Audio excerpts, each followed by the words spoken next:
comprometidos, sobre todo, en lograr un objetivo superior, el bienestar general de la población,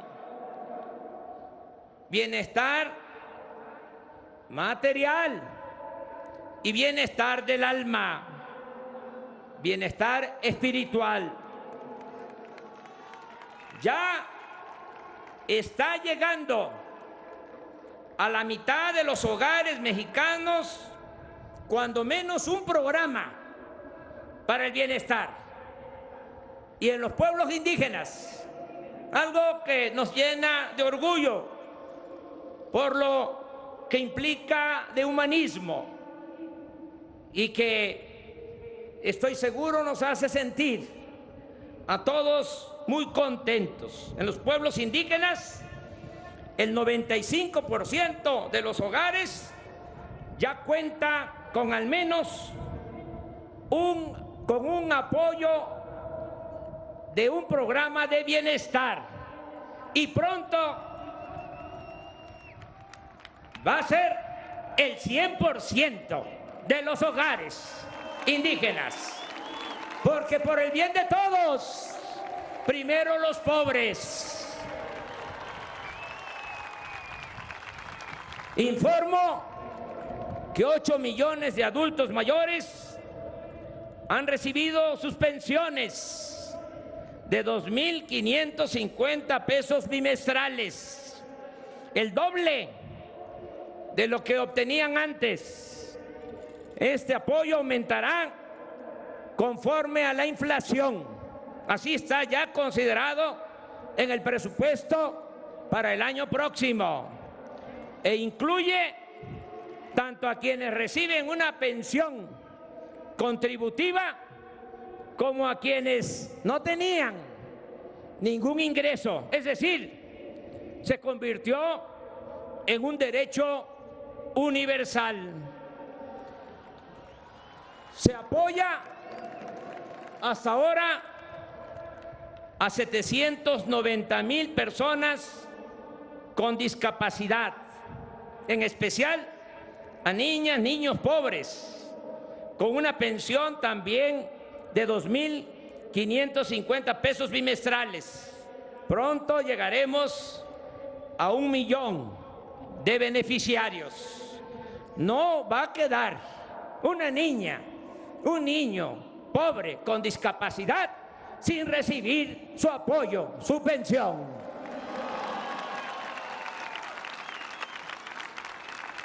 Se otorgan becas de 1.600 pesos bimestrales a estudiantes pobres de preescolar, primaria y secundaria. En el caso de estudiantes de preparatoria, el apoyo es para todos, es universal. Se otorga a todos los adolescentes de 15 a 18 años en promedio. Les quiero compartir esta experiencia del ciclo anterior a este nuevo ciclo escolar. Aumentó la matrícula en el nivel medio superior en 20%. Se inscribieron más estudiantes este año. Bajó la deserción. Y en algo ha ayudado lo de la beca universal.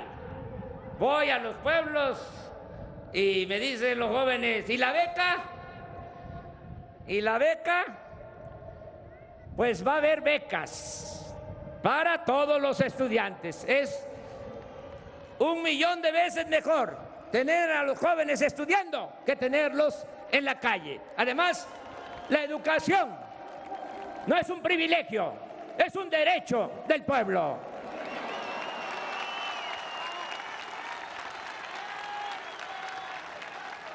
A nivel superior,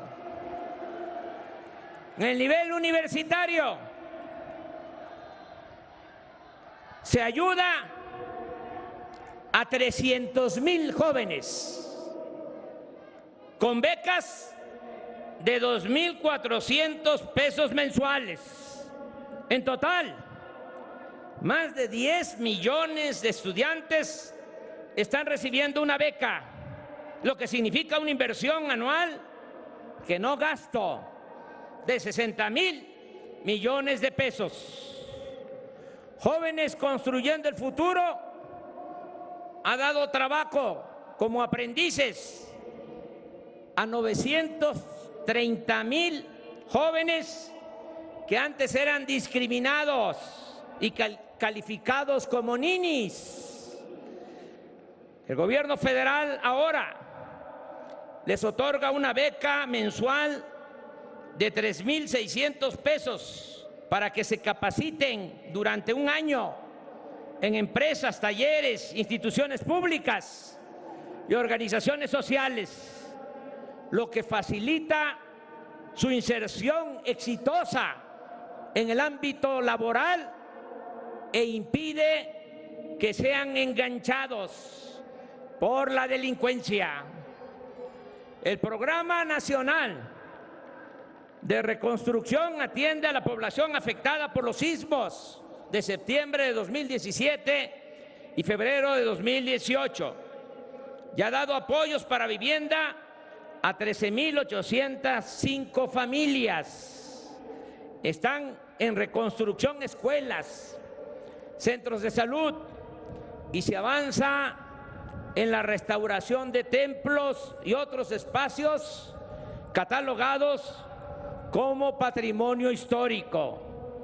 Hemos comenzado el programa de mejoramiento urbano y vivienda tanto en ciudades de la frontera norte como en los polos de desarrollo turístico para aminorar el contraste entre zonas con hoteles de gran lujo y colonias marginadas.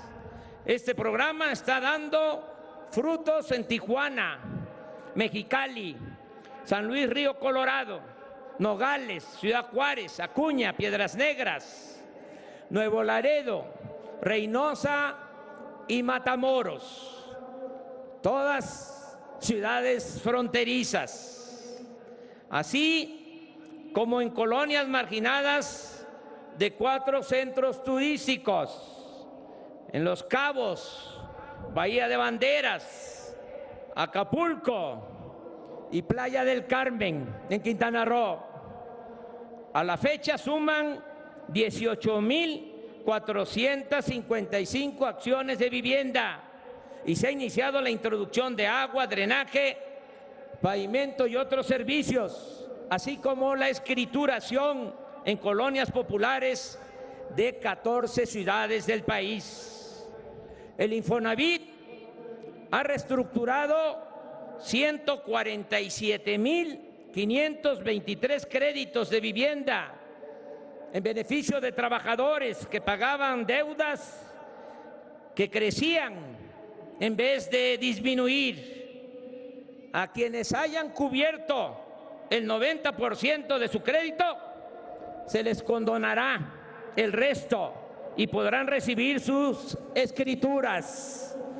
Esta modalidad ha beneficiado ya a 31,000 familias. Además, nadie en este tiempo ha sido desalojado de su departamento o vivienda, como sucedía cuando se vendían las llamadas carteras vencidas a coyotes, despachos de cobranza o a traficantes de influencia. La gran mayoría de la población en situación de pobreza, en comunidades apartadas, no tiene acceso al sistema bancario. Para remediar esta situación, el gobierno federal ha creado el Banco del Bienestar, cuyo propósito principal es dispersar recursos con tarjetas a beneficiarios de todos los programas sociales. El año próximo el Banco de Bienestar pasará de 433 sucursales a 13,000 en todo el territorio nacional. Será el banco con la más amplia y mejor infraestructura en todo México. Estas oficinas funcionarán en centros integradores ubicados en localidades de mayor población para atender en estas 13,000 comunidades, 13,000 centros integradores. Se va a atender a 180,000 comunidades del país de menos de 2,500 habitantes. En el sexenio pasado se impuso la mal llamada reforma educativa, que generó un enconado conflicto social y derivó en acciones represivas injustificables. Nuestro gobierno se comprometió a mejorar la calidad de la enseñanza y las condiciones materiales de las escuelas del país, a garantizar el acceso de todos los jóvenes a la educación y a revertir la mal llamada reforma educativa, esa adulteración legislativa.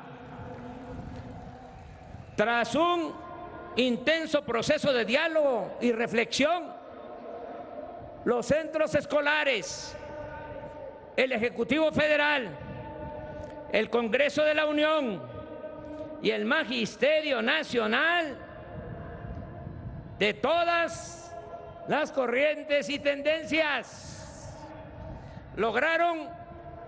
hemos logrado un amplio acuerdo que llevó a la aprobación de un nuevo marco legal para la enseñanza pública.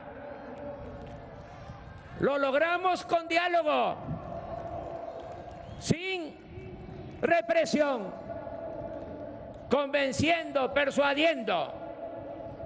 Nunca más se va a culpar a nuestras maestras, a nuestros maestros, como se hizo, del problema educativo.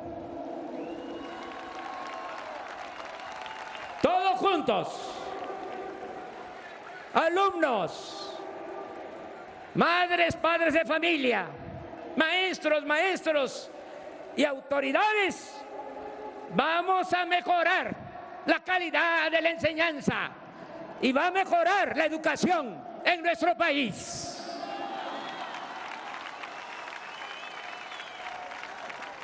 Con el nuevo ciclo 2019-2020 comenzó el programa La Escuela es Nuestra, el cual destina recursos para la construcción, reparación y mantenimiento de las escuelas públicas.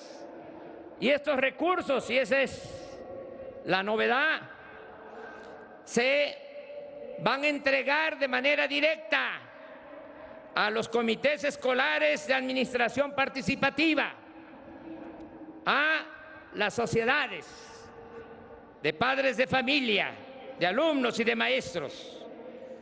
Cada escuela recibirá su presupuesto anual de manera directa.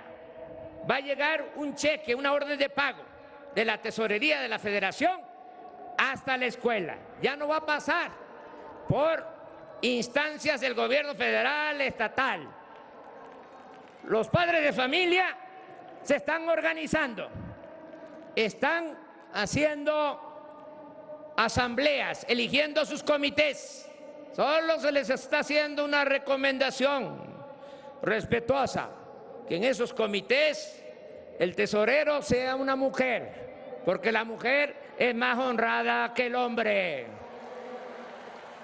Y al que no le guste, que se vaya a volar en el avión presidencial, que está en venta allá en California.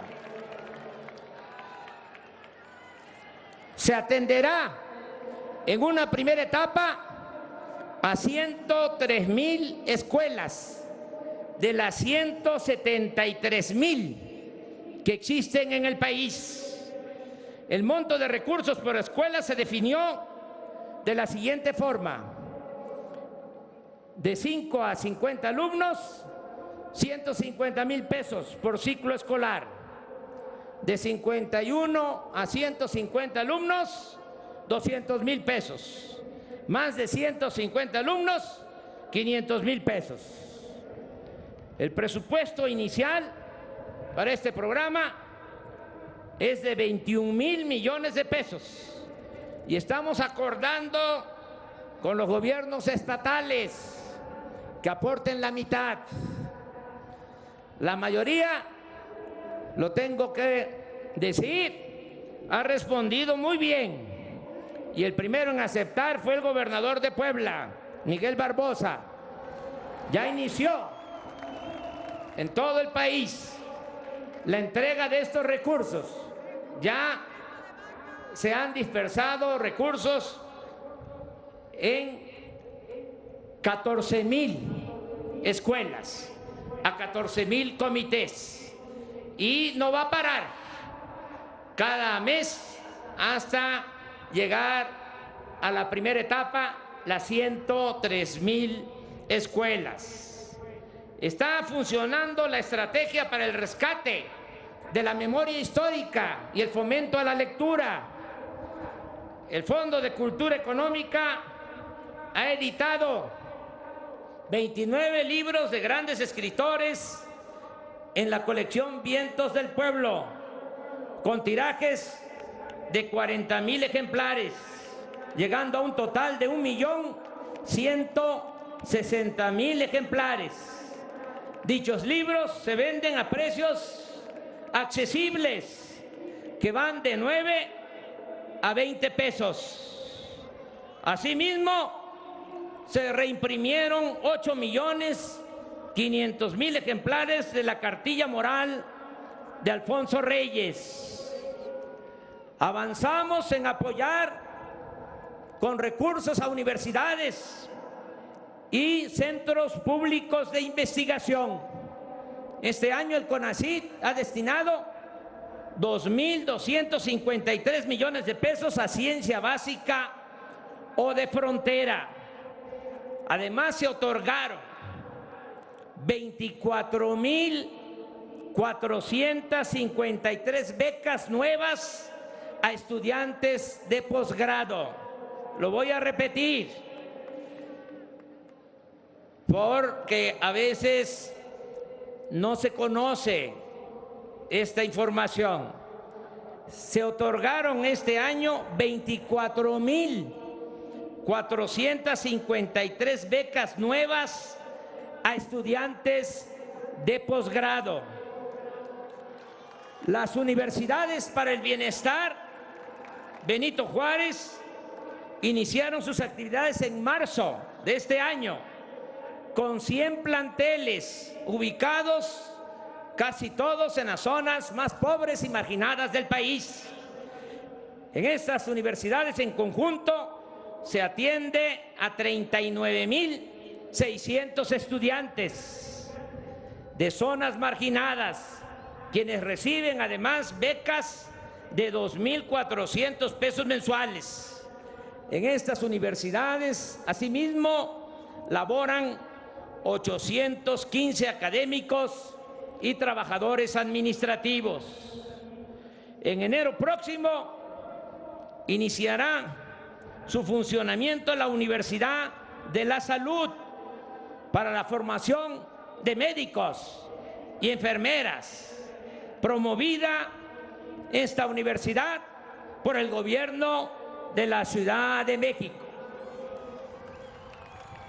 Aquí quiero compartir con ustedes este asunto. Con el afán de privatizar la educación, utilizaban el pretexto de que los jóvenes que querían ingresar a las universidades no pasaban el examen y se les rechazaba. ¿Qué sucedió? pues se fue dejando sin apoyo a las escuelas, a las facultades, a las universidades, en este caso a escuelas, universidades de medicina, escuelas y facultades de medicina. Y ahora, por esa política absurda e irresponsable, tenemos menos médicos y menos especialistas que los que necesita el país. Por eso, con urgencia, se van a abrir espacios para que todos los que quieran estudiar en el nivel superior lo puedan lograr. 100% de acceso a la educación superior. 0 rechazos. Por eso agradezco mucho al gobierno de la ciudad el que tome esta iniciativa de crear aquí en la capital esta universidad destinada básicamente a formar a médicos y enfermeras. La apertura al pueblo de lo que era la residencia oficial de Los Pinos ha permitido que 2.800.000 personas visiten esta antigua mansión presidencial. Y ya se está elaborando el proyecto en coordinación con el gobierno de la ciudad para convertir el bosque de Chapultepec y los terrenos donde se encontraba la fábrica de armas del ejército en un espacio artístico y ecológico de 800 hectáreas, que pronto, muy pronto, será uno de los sitios culturales más importantes del mundo.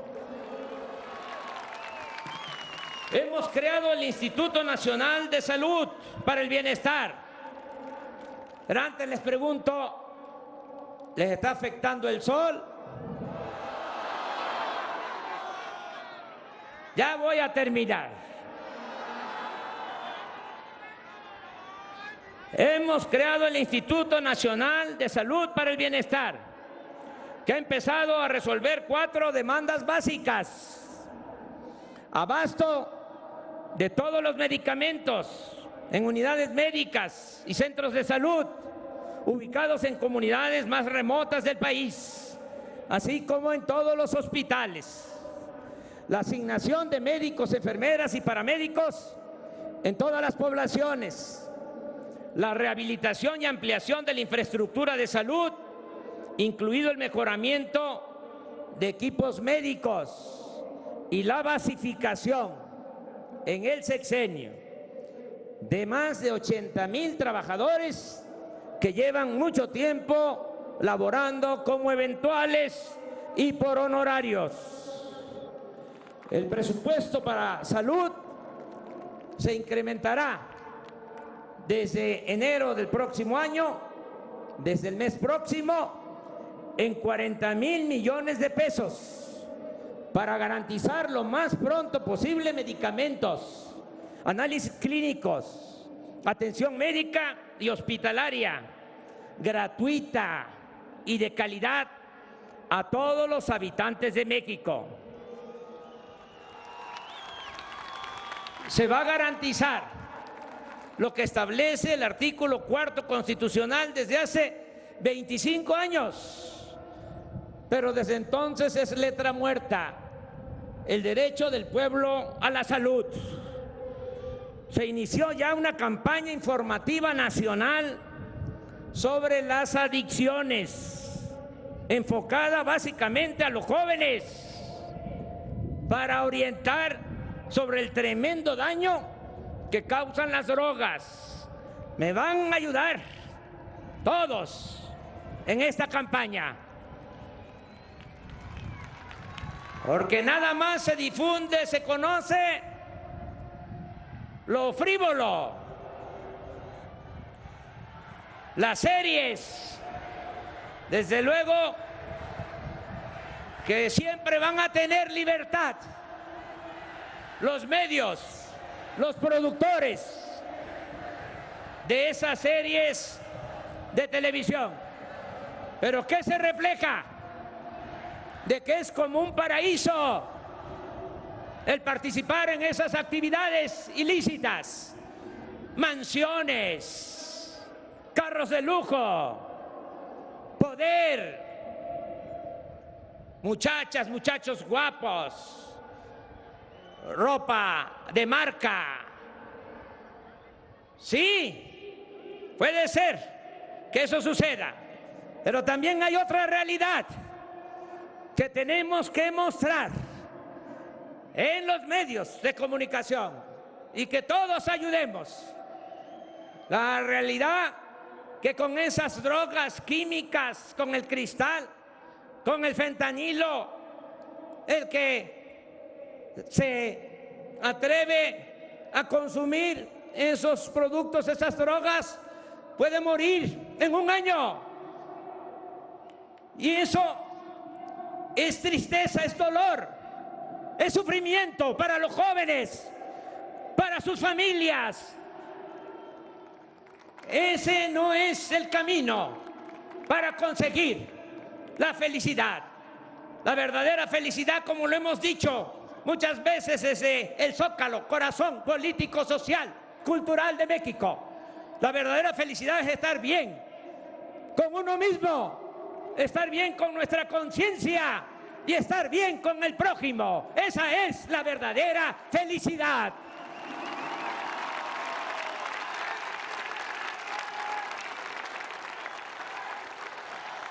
¿Me van a ayudar a la campaña? Porque si reducimos, bajamos el consumo de droga, vamos a poder resolver el grave problema de la inseguridad y de la violencia. Si no atendemos el consumo, va a ser más complicado. Por eso todos ayudar. Felicidad, vida sana, sí. Drogas, no.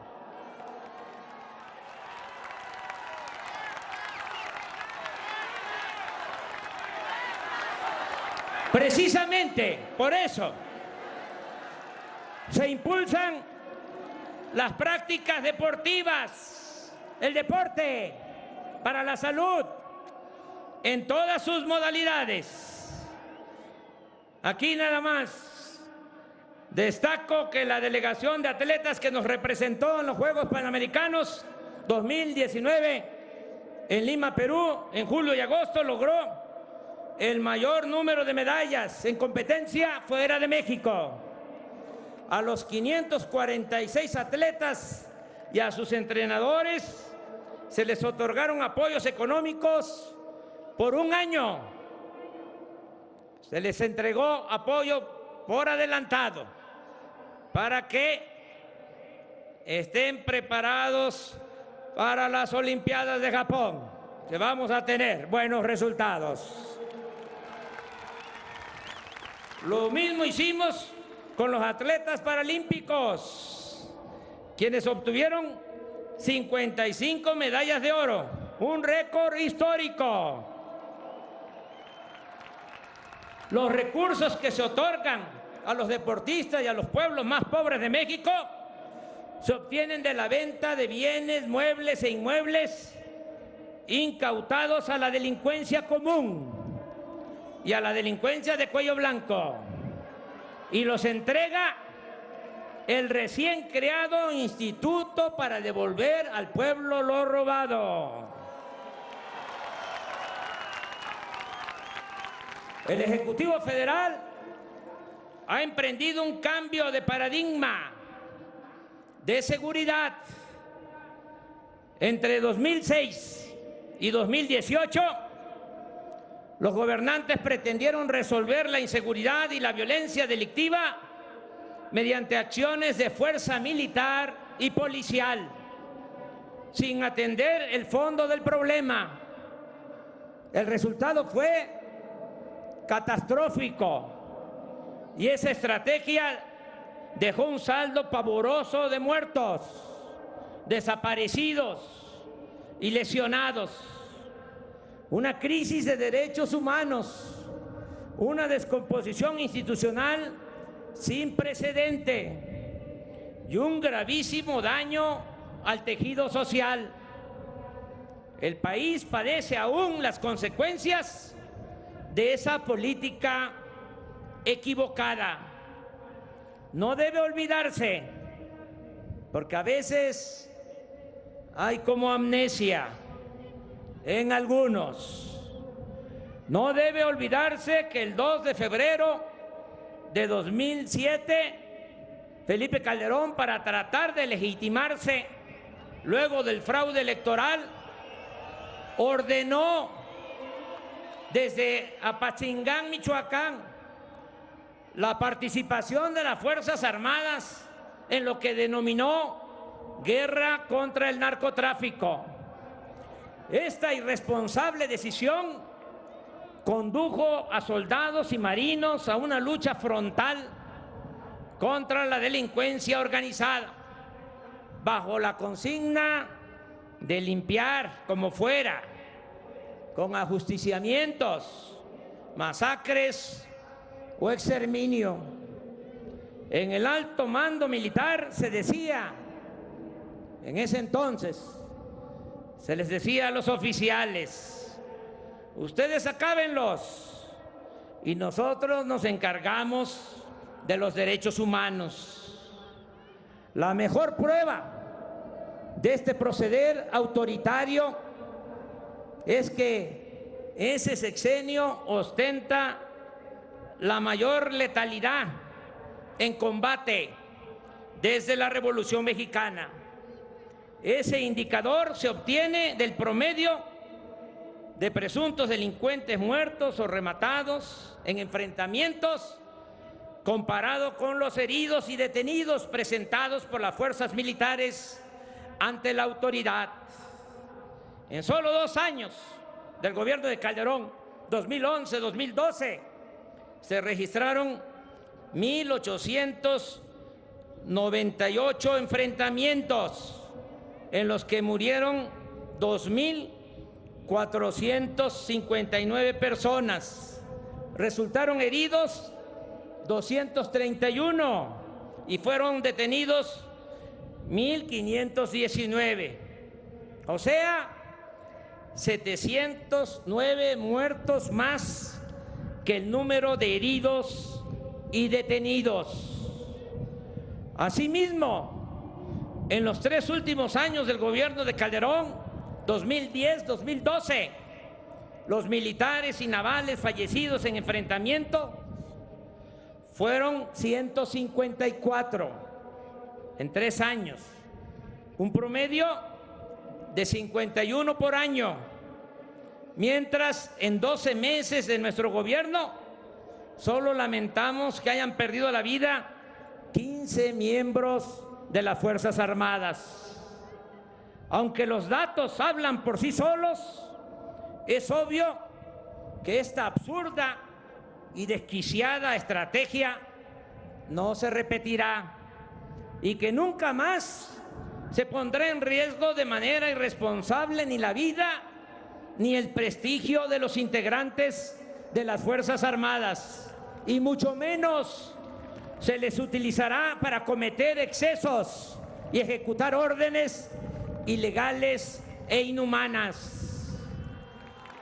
La vigencia de la nueva política de seguridad se demostró con claridad ante la crisis de terror, miedo, que se vivió la tarde-noche del jueves 17 de octubre en Culiacán, Sinaloa, con motivo de la detención de Ovidio Guzmán, hijo de Joaquín Guzmán Loera. En esa verdadera prueba de fuego, en la que la delincuencia salió a la calle con armas de alto calibre y se vivió un alto riesgo, se prefirió detener el operativo y liberar al implicado para evitar una masacre en la que habrían perdido la vida centenares de personas, la mayoría civiles, gente inocente, según el cálculo que responsablemente hizo en su momento el alto mando de las Fuerzas Armadas. Podrán decir nuestros adversarios que demostramos debilidad, pero nada vale más que la vida de las personas.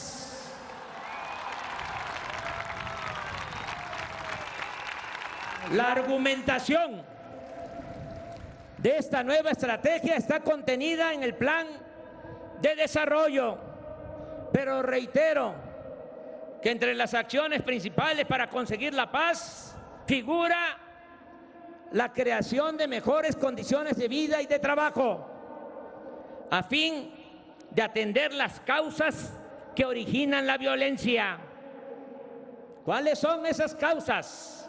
El desempleo, la pobreza, la marginación, la falta de espacios laborales y la falta de oportunidades para que los jóvenes tengan opciones de trabajo y de estudio.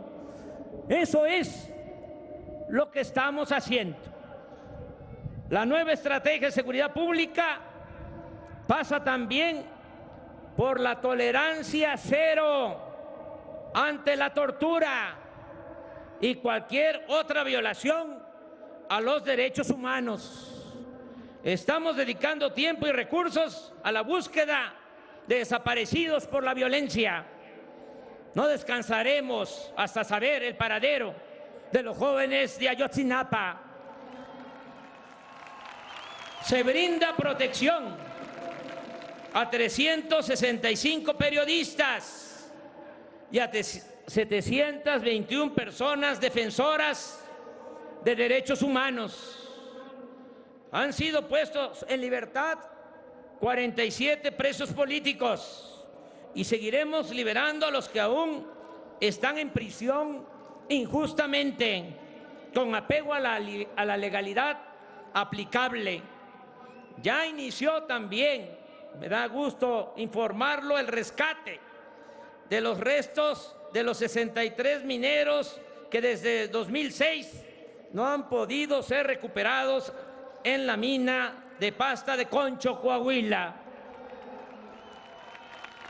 El Ejército y la Marina no se han utilizado ni se utilizarán para reprimir al pueblo. El Estado ya no es el principal violador de los derechos humanos. Quiero agradecer el apoyo de soldados y marinos que han aceptado el desafío de garantizar la seguridad pública con pleno respeto a los derechos humanos y con el uso regulado de la fuerza. La lealtad de las Fuerzas Armadas de México no está en tela de juicio, no está en duda. Como pueblo uniformado, el soldado, el marino, como pueblo uniformado, oficiales de la Marina, del Ejército, están participando de lleno, al 100, en la transformación de la patria. Aquí, a todas, a todos ustedes, les pido que les brindemos un fuerte aplauso a las Fuerzas Armadas de México.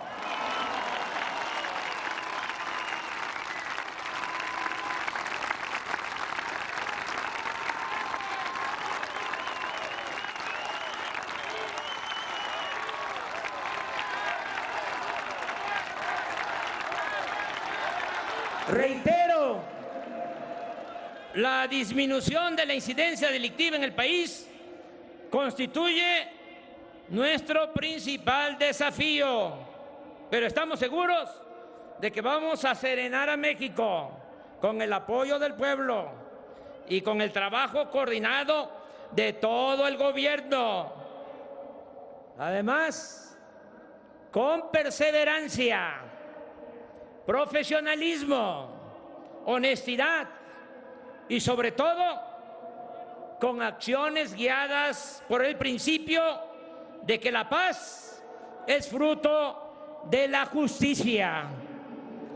El gobierno de México ofrece cooperación, amistad y respeto a todas las naciones del mundo y particularmente a los países hermanos de América Latina y el Caribe, con apego a nuestra ejemplar tradición de ofrecer refugio a perseguidos políticos del mundo.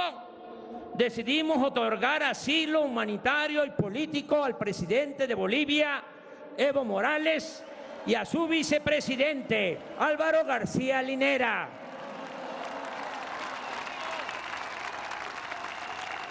Evo, también que se escuche bien y que se escuche lejos. Evo no solo es nuestro hermano, que representa con dignidad al pueblo mayoritariamente indígena de Bolivia. Evo fue víctima de un golpe de Estado y desde México para el mundo sostenemos: democracia sí, militarismo no.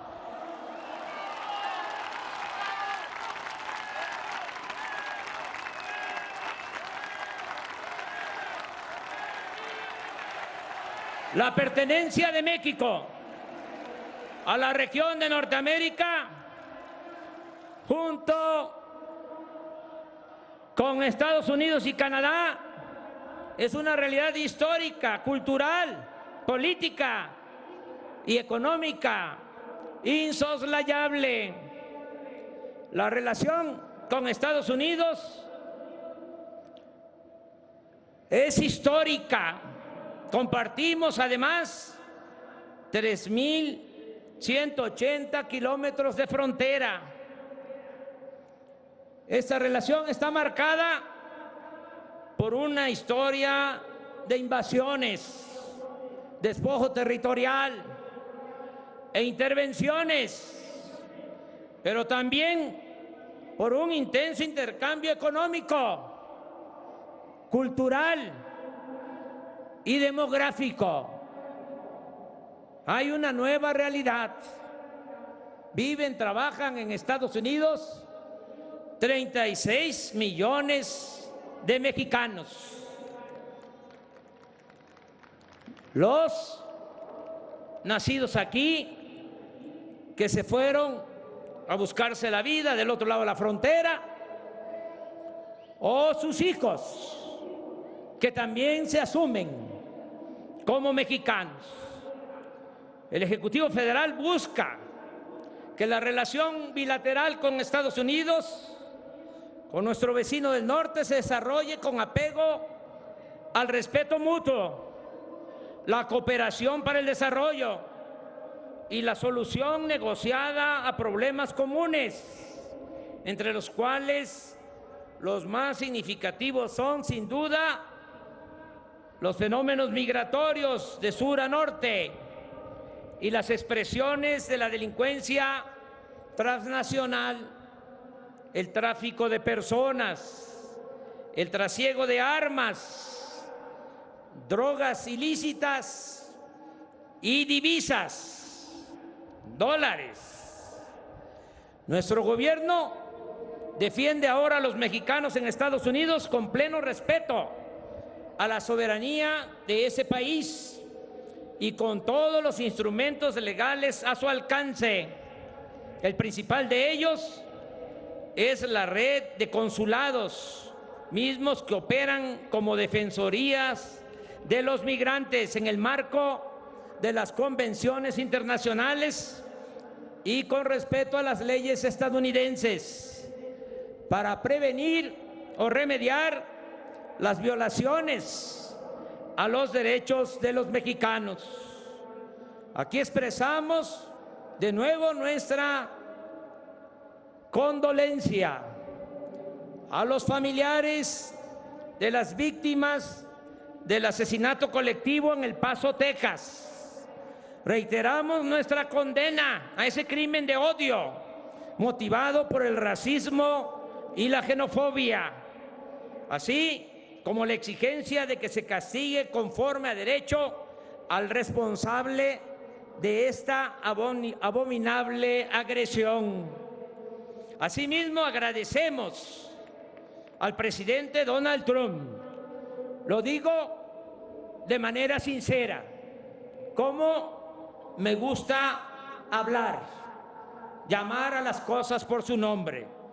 Agradecemos al presidente Donald Trump por su solidaridad expresada en la crisis de violencia en Culiacán y tras los lamentables y dolorosos hechos en los que perdieron la vida 3 mujeres y 6 niños de las familias méxico-estadounidense Levarón y Lanford. Reconocemos que en ambos casos el presidente de Estados Unidos nos ofreció ayuda y respeto. Es decir, fue respetuoso y ofreció la ayuda y al mismo tiempo respetó nuestro derecho soberano a decidir con independencia y libertad. El gobierno de México cumplirá con su responsabilidad de hacer justicia. No aceptamos ningún tipo de intervención. Somos un país libre y soberano.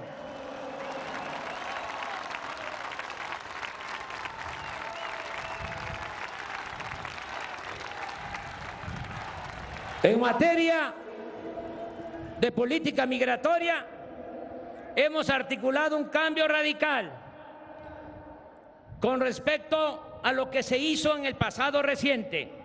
Nuestro propósito es ahora que ningún ciudadano mexicano se vea obligado a abandonar su hogar, donde nació, por pobreza, por marginación o por inseguridad. El Ejecutivo Federal ha buscado involucrar en esta solución a Estados Unidos y a los países hermanos de Centroamérica para participar juntos en la construcción de mecanismos de reactivación económica, bienestar y desarrollo, con el propósito de lograr que todas las personas puedan trabajar, estudiar, tener salud, bienestar, ser felices en donde nacieron, que la migración sea opcional y no forzada por el hambre o la violencia. Ahora ya, amigas y amigos, estoy terminando. Es el mensaje final. Amigas y amigos, cuando se trata, porque no creo que aplique en todos los casos, pero cuando se trata de buenos dirigentes, como decía José Martí, los años pasan madurando, no envejeciendo. Esto aplica para nuestro invitado especial, Pepe Mújica, expresidente de Uruguay.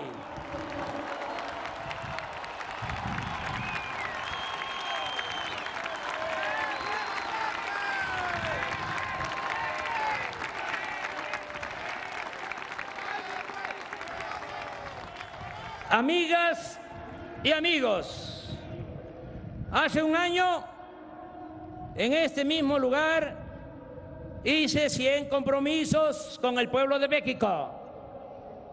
Están en las redes, se pueden consultar. 100 compromisos al pueblo de México. Al día de hoy, puedo decir que hemos cumplido 89.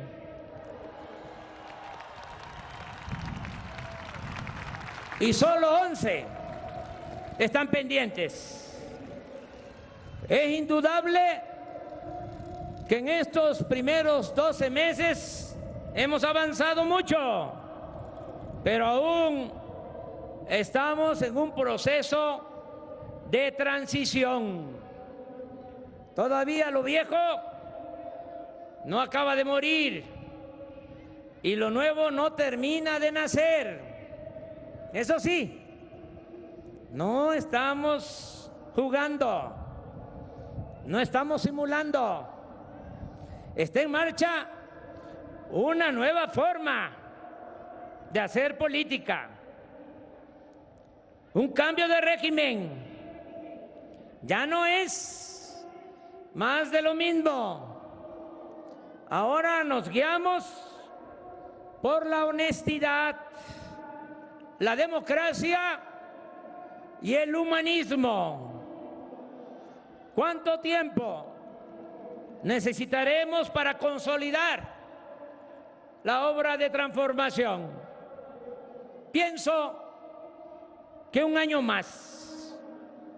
Es decir, en diciembre, que aquí nos vamos a volver a encontrar, de 2020.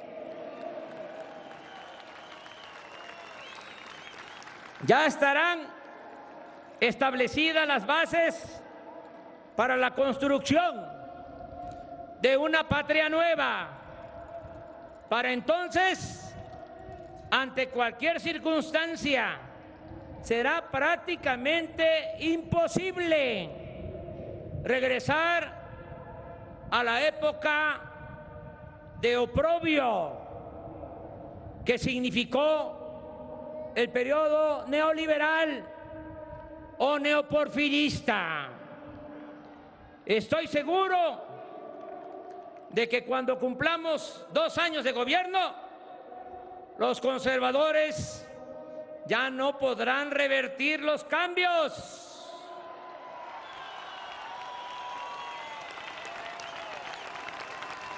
¿Qué decía Juárez? Entre otras cosas, en circunstancias como esta, cuando se estaba llevando a cabo la segunda transformación, la época de la Reforma, momentos mucho más difíciles que los que estamos viviendo. Decía Juárez, el triunfo de la reacción es moralmente imposible.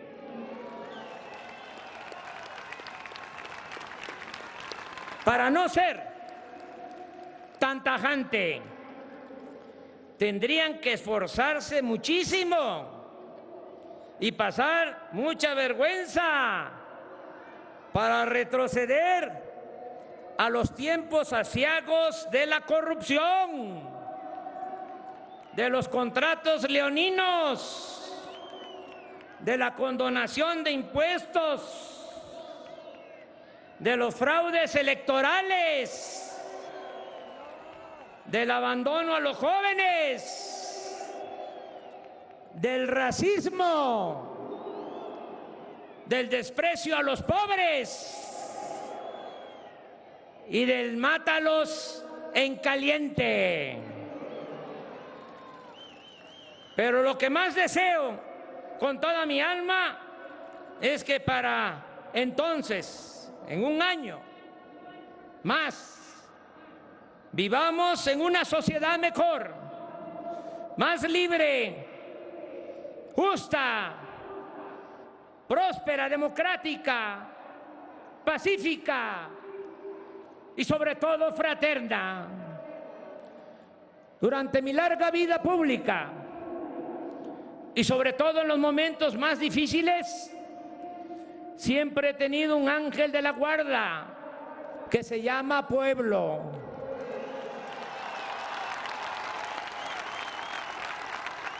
Ustedes siempre me han apoyado y me han sacado a flote, porque el pueblo es mucha pieza. Al pueblo le debo todo lo que soy, Por eso lo seguiré escuchando, atendiendo, sirviendo, y nunca jamás lo traicionaré. Gracias por la protección y el apoyo que recibo de ustedes y de mucha gente. Yo solo soy un dirigente. El pueblo es el gran señor, el amo, el soberano, el gobernante, el que verdaderamente manda, gobierna y transforma. No olvido y siempre recuerdo lo que decía el presidente Benito Juárez con tanta profundidad y sencillez: con el pueblo todo, sin el pueblo nada. ¡Que viva la cuarta transformación! ¡Viva México! ¡Viva México! ¡Viva México! Se invita a los presentes a ponerse de pie para entonar nuestro himno nacional.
El mensaje del presidente Andrés Manuel López Obrador con motivo de su primer año de gobierno al frente de la administración federal. Lo acompaña su esposa Beatriz Gutiérrez Müller en el templete principal y también parte del gabinete presidencial, invitados especiales.